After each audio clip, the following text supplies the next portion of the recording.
This student took my CELPIP course and the results were very good for the student, and this was the message. So you can read it if you want to pause the video and check out how you can benefit from the CELPIP course that is attached in the description. Guaranteed improvement or your money back. Let's talk about reading. If you do these 5 things in reading that I'm going to show you today, you will fail if you do them. But if you avoid them and change that into a strategy, it'll work wonders for you. We're looking at a task 4 right now. Here is the passage. Here are the questions.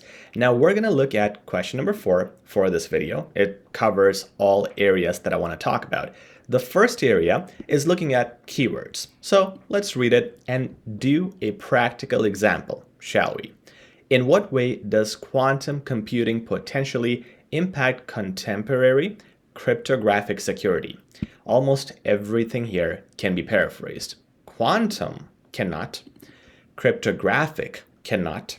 Now the problem is quantum, if you read this, it's mentioned everywhere, so it's kind of hard to find, but cryptographic is something I could find. And if I work my eyes, skim through quickly, I see it right here. So this is the part that I'm going to read for question number 4. Now, problem number 1 is this skill is missing in students, and the problem is people don't practice it and they don't want to practice it. This is something that is most often ignored when you're practicing reading. At home, you're going to practice, how to look at the questions, how to understand, but you actually looking for certain keywords, how fast can you find them when you skim through, is a skill you need to develop as well at home. So make sure to practice that. I get a lot of questions. Is there a Control F in the exam, like the finding feature? There is not, so you can't rely on that. It wouldn't be an exam if that were the case.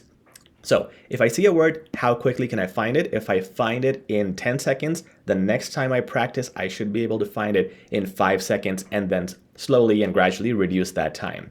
So one thing is finding that word and making that skill better by practice.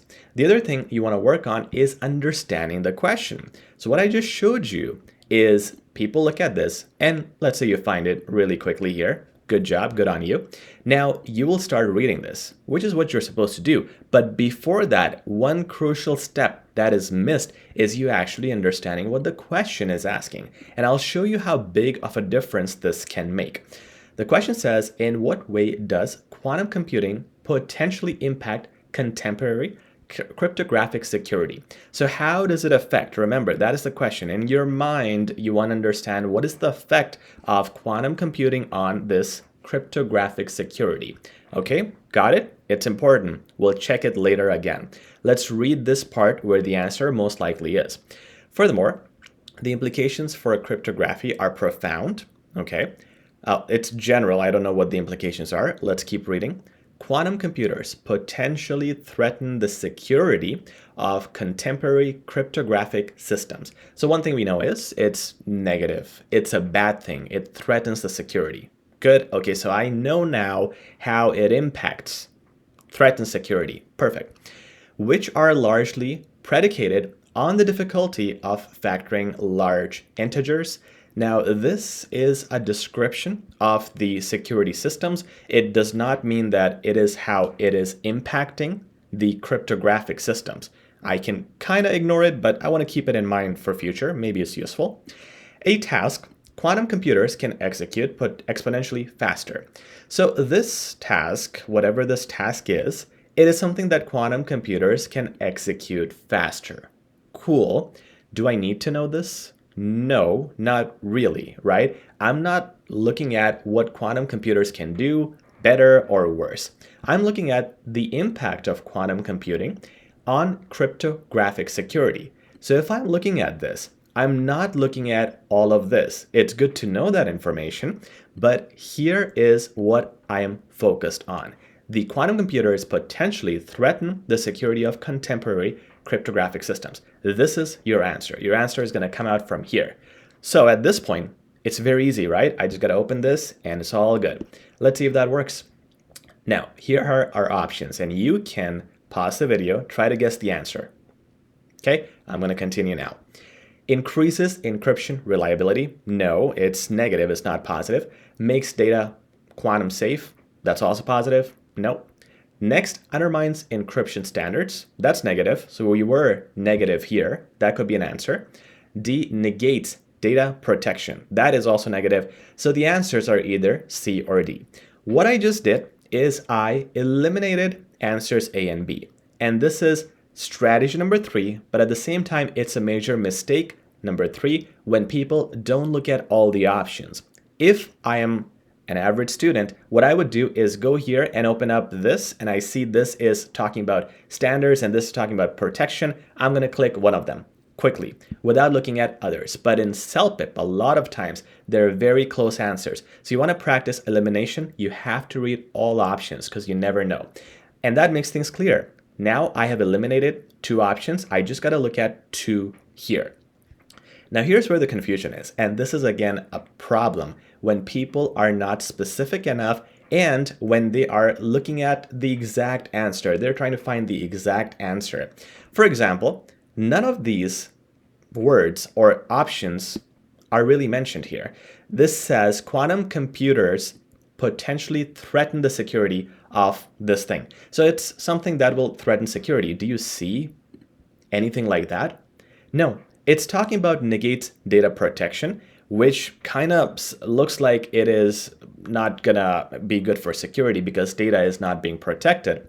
And this one, it's talking about a different word, a very far out there synonym of security, which is encryption standards.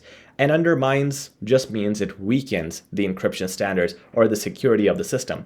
So if it makes the system's security weak, it undermines the encryption standards or it undermines the security. And this is a good option, but it's not the exact same thing. Now at this point, if I get too hung up on getting the exact wordings, or I say that, hey, it doesn't even match a close synonym. I mean, the security word is not even being used here. I'm going to be stuck here for a long, long time. Instead, at this point, I feel this is a very close option. Protection could mean saving it, backing it up. It doesn't really mean security specifically.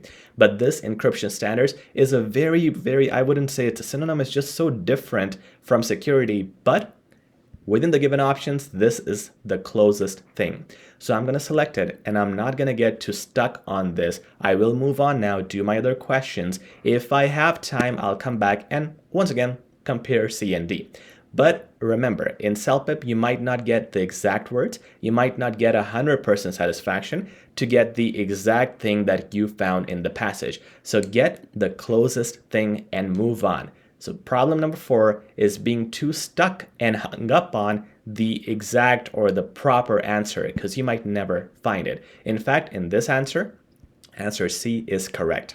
That is the correct answer, even though it doesn't look correct, it doesn't have the exact synonyms, but it makes the most sense among the 4 given options, and that should be good enough for you.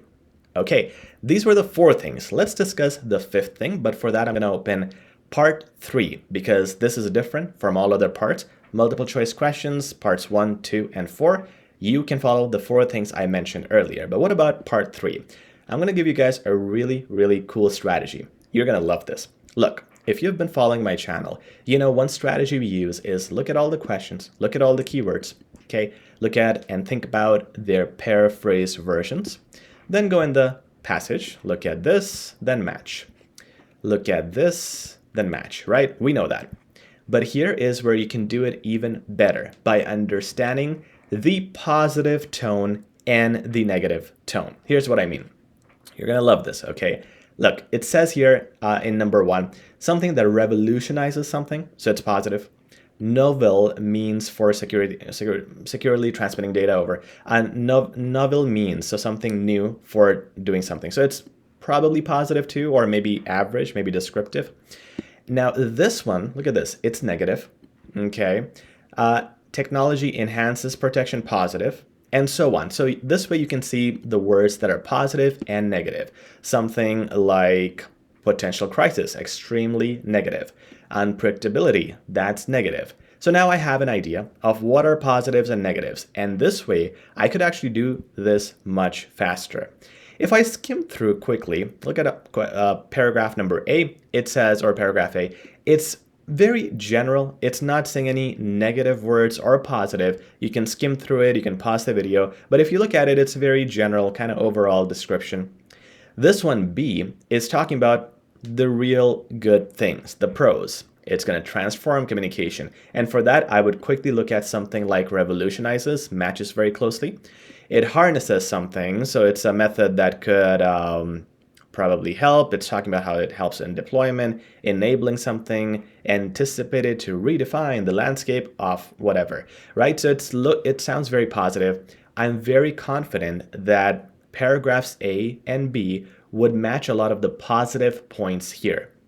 Now, when I go to paragraph C, very negative. Right away I see, as quantum technologies advance, they're poised to disrupt not only this, but something else. Moreover, countries leading into this could gain significant geopolitical advantages, creating a new, so this one is positive, but then it says ethical considerations arise as well as a balance between technology and so on and so on. So mostly it's negative, this paragraph, and I can say confidently, I would match the negatives with this paragraph. In fact, the ones I was showing you, I think it was, number 3, geopolitical tensions, and that's negative, right? Also, 8, we're just talking about a potential crisis. Both of them were found in C. So that's how you can quickly match them. When you go to D, it's again a positive one. It's talking about innovation and so on. So once again, I'm going to match the positive ones here. And an even faster way to do this is looking at just the first sentence of each paragraph. That usually gives you the theme. Even if you don't want to read or skim through the entire paragraphs, the first one will give you a sufficient idea. And that's how you can match it quicker and get rid of the positive, negatives, very clear in your face questions, and then you have time to do the rest. Not doing this, not utilizing the tone advantage, reading and understanding the tone of the questions, is a problem too. So make sure to make use of that. And if you avoid these 5 negatives, turn them into positives, your reading marks will go from negative to positives as well. Guys, please like, share, and subscribe. We'll talk soon. Take care.